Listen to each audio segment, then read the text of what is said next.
So there's some good conversations over the last couple of weeks. One of the things that's come up is it's not when you hit 50 people does your operation start to struggle. It's actually a lot lower than that. It's usually somewhere right around that 20-person threshold. And it's not for what you think, right? It's not because your people aren't doing the job they're supposed to be doing or you're hiring the wrong people. It's mainly to do with the fact that your handoffs just explode as you grow. A 10-person organization can still do things very verbally. You can walk over to a colleague, you can get clarification on something and fix a process in almost real time. The issue is that once you get to that 20-person threshold, you can't really do that anymore. And let me kind of explain some of the math behind it. Like, a 10-person company has somewhere around 40 or so handoffs that they do.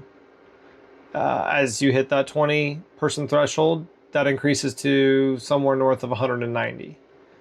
And then a 30-person team, that's now 400 plus handoffs.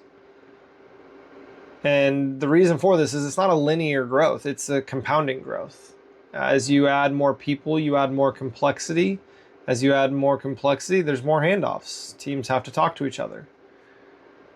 Now, the problem here is that the work continues to grow, but your accountability doesn't. It actually stalls out.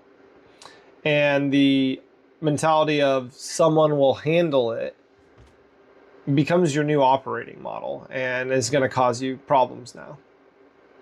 I've seen teams before in the past where you have 3 different people on a project and each one of those persons assumes that somebody else is taking care of a task.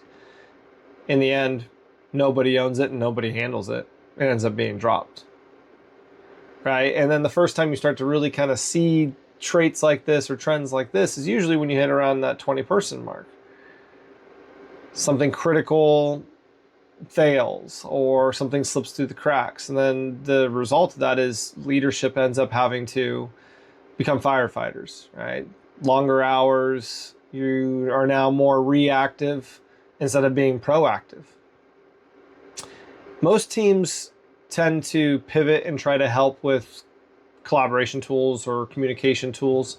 But all that really does is it helps move those 400 plus handoffs through quicker, but it doesn't actually solve the root cause.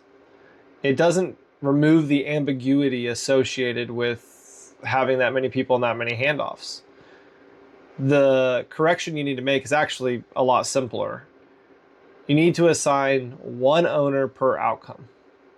You need to clearly define what done means for that owner. You need to document every handoff and remove any assumptions from the processes. We should not be assuming anything, as that is the opposite of accountability, right? So when it comes down to it, it's pretty simple. The breakdown is often predictable, right? We usually know what's going to fail, and it's often something structural.